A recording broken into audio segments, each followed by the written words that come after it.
Episode 2 ng ating hashtag Road to Rizal series. Nagsimula ang paglalakbay na to sa Sorsogon Province at tumigil tayo para sa Bicol Natural Park kung saan tayo nagpalipas ng gabi.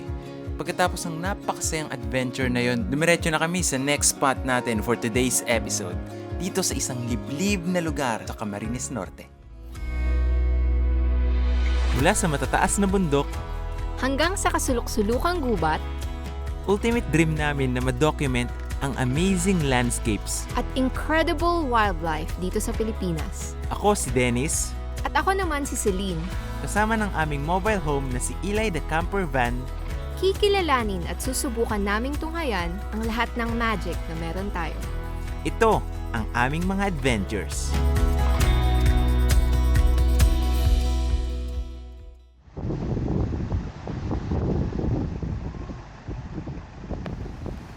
Hello! Welcome back to our channel and to the second episode of our Road to Rizal series. So, nandito tayo ngayon sa Camarines Norte. Kung nung unang episode, nasa loob tayo ng forest, ngayon, we are by the sea. May resort dapat tayong pupuntahan, kaso sarado na pala siya. So nasa gilid lang kami ng resort, parang fishing village to na napuntahan namin.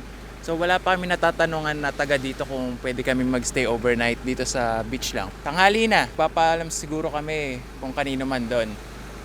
Overnight lang naman tayo, tapos explore natin yung paligid. So ngayon, set up na natin yung si Eli the Camper Van, yung mga makakasikip dun sa loob, ilagay ulit natin dito sa harap.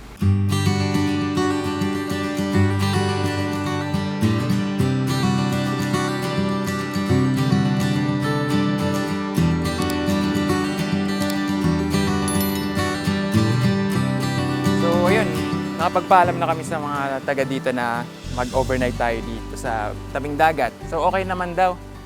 At bukas pala yung resort, yung katabi nating resort. Ayan. Taga dito lang din yung may-ari. So nag-offer sila na pwede nilang buksan. Then nakaset up na tayo dito. Okay lang naman daw na dito sa labas. Yan. Ganda ng lugar. Tahimik lang. Tapos nagsampay na kami ng mga ginamit natin last episode. Kasi nabasa na. Para at least matuyo. So nandito nga pala tayo sa Taba-Taba Beach sa may Basud, Camarines Norte.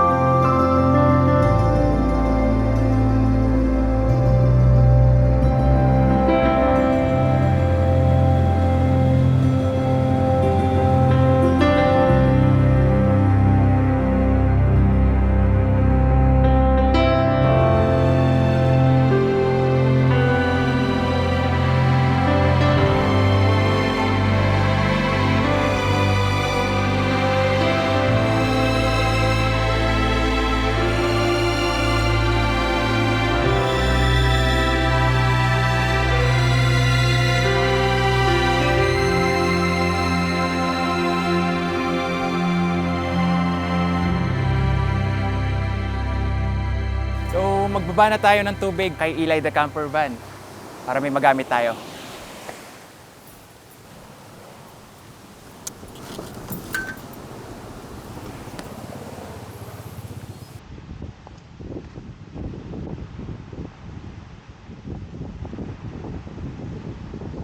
Nakapagsaing na tayo, na-set up na natin Eli the Camper Van. Ayan, relax na lang tayo. Panoorin ang mundo na umikot. So may dumaan kanina na lalako ng mga prutas. Ayan. Dami oh. Ubas. and pongkan. Yan. Okay din, support local. So ito nga pala yung view natin.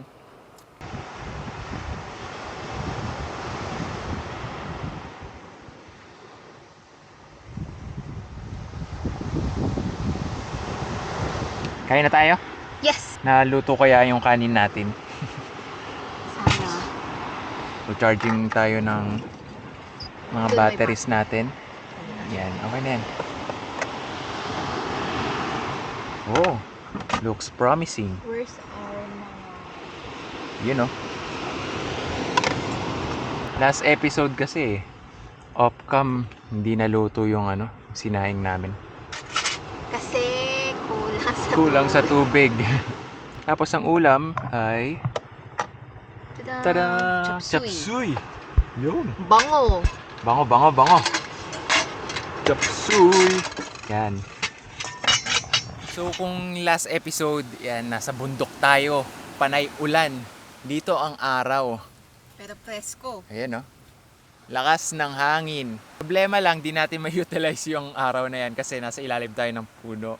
At di tayo makapag-charge ng eco-flow natin. Pero okay lang. Marami pa tayong battery ngayon dun sa dalawa nating powerhouse. Ayun. Kain na na.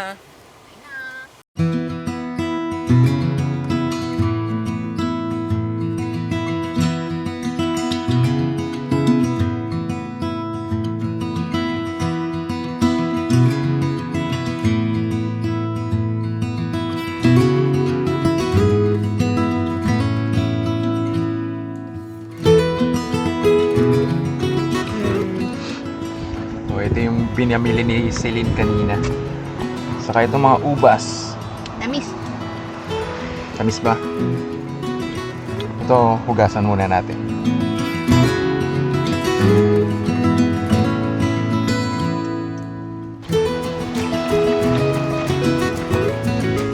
Ubas.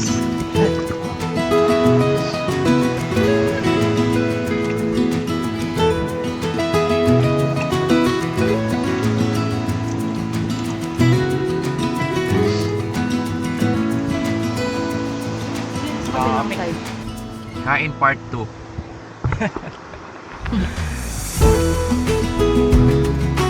Boneless ubas. Seedless. Seedless ubas pala. Boneless.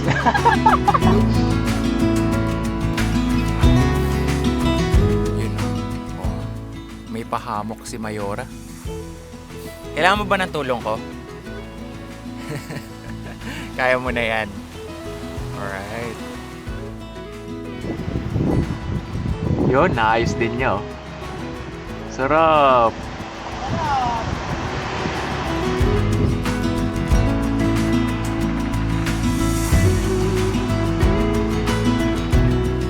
Relaxation. Yes, this is the life. So habang nagre-relax si Celine dyan, yung mga kinainan natin, yan. Ayusin ko lang kayo. Mga kinainan natin, ito, hugasan na natin. At banda doon, medyo umaambon na. Baka pumunta pa dito. So, linisin na natin to.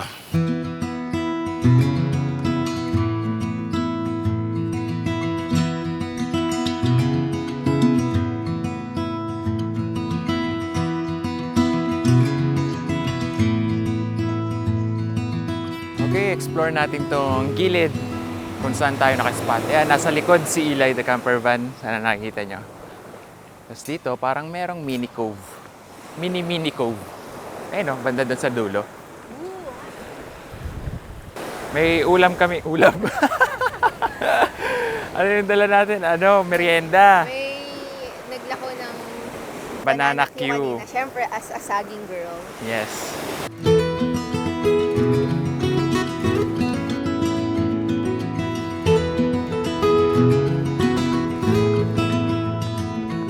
So dito dapat tayo mag-stay, pero mas nagustuhan na natin yung gilid.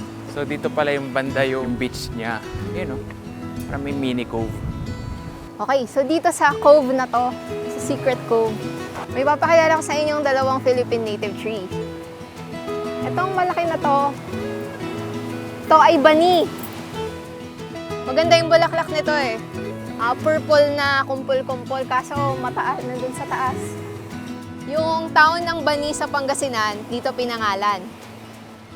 Tapos dito naman, ito ay kalumpang. Ma-recognize siya dahil dito sa kanyang kakaibang fruit.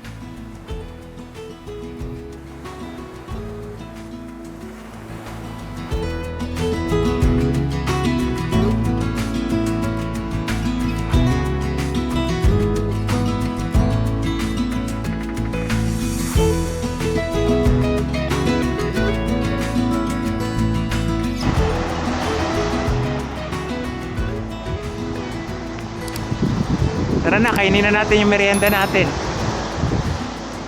Yun, merienda under the shade of the kalumpang tree. So itong kalumpang at saka yung bani, mga beach forest species sila. So natotolerate nila yung conditions na malapit sa dagat, yung masyadong maalat, mahangin, yan. Laki, lalo na yung bali. Langkit mo. Nanliit ka. Na-trigger yung ano ko inner unggoy. Kain! You know?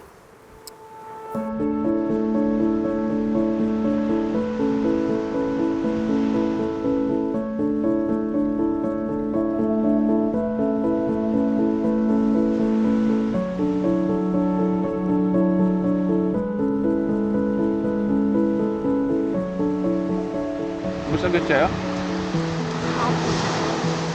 Ayun na yung rain clouds, oh.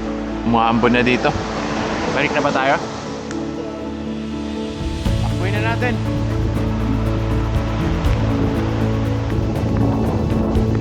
Wala! Ay, tide na! Ayun, bilisan mo!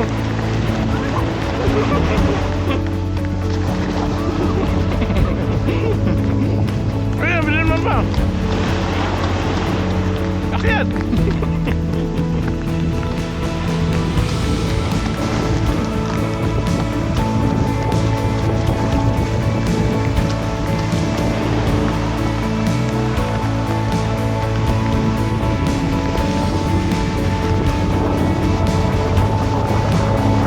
Saan yung hammock mo?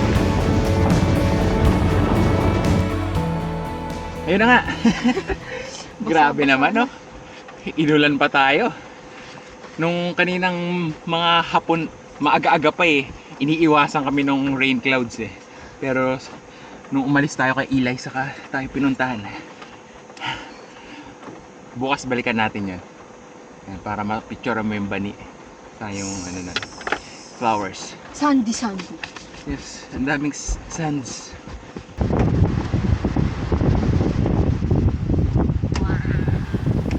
Tumila na agad yung ulan. Dumaan lang talaga siya.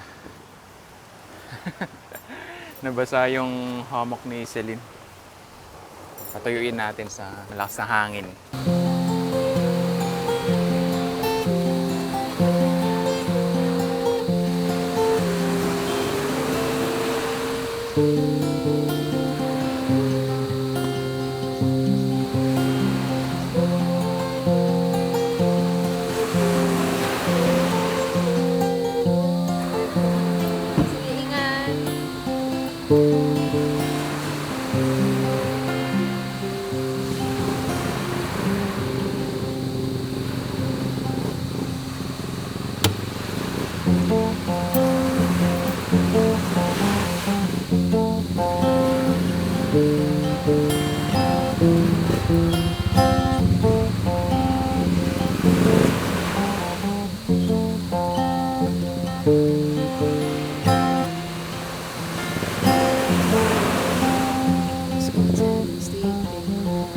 Okay, gabi na.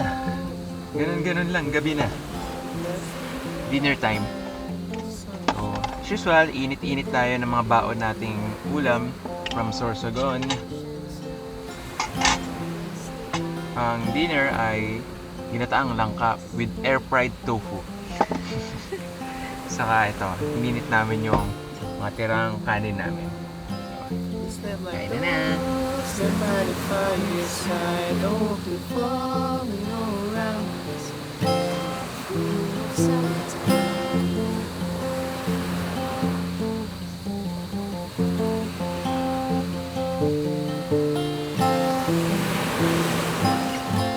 Stood steady as the stars in the woods, so happy-hearted and warm.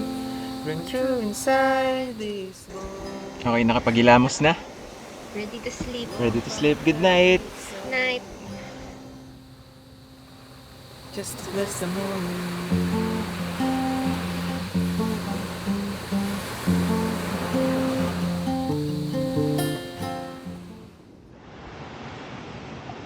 Good morning!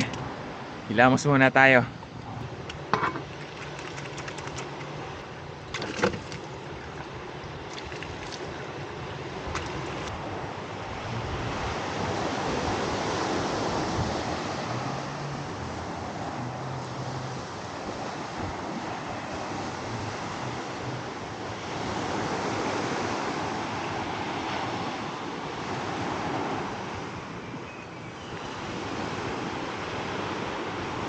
Okay, puntahan ulit natin yung puno ng bani na nakita natin kahapon para mapicturean ni Celine. Dala na tayong tripod. Celine, yan, dala na yung mahaba niyang lens. So, kailangan natin dun sa taas dumaan.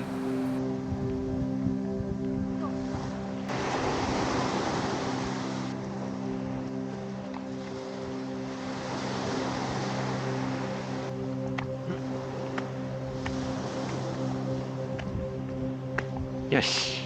May ganun pala dun.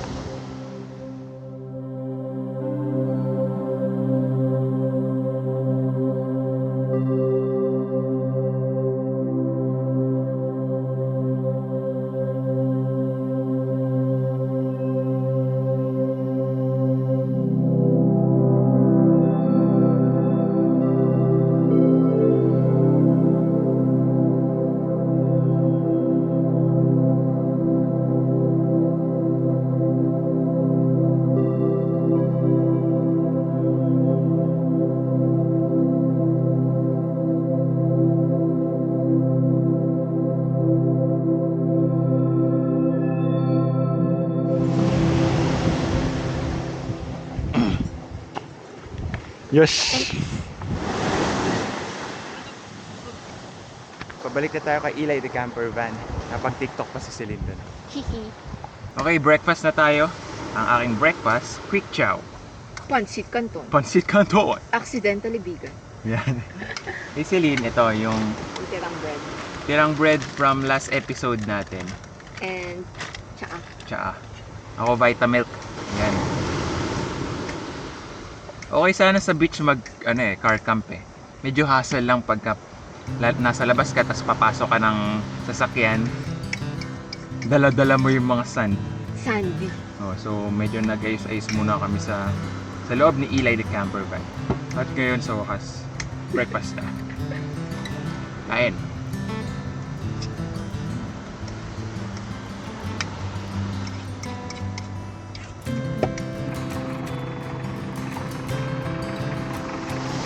And that's a wrap for the second part of our Road to Rizal series.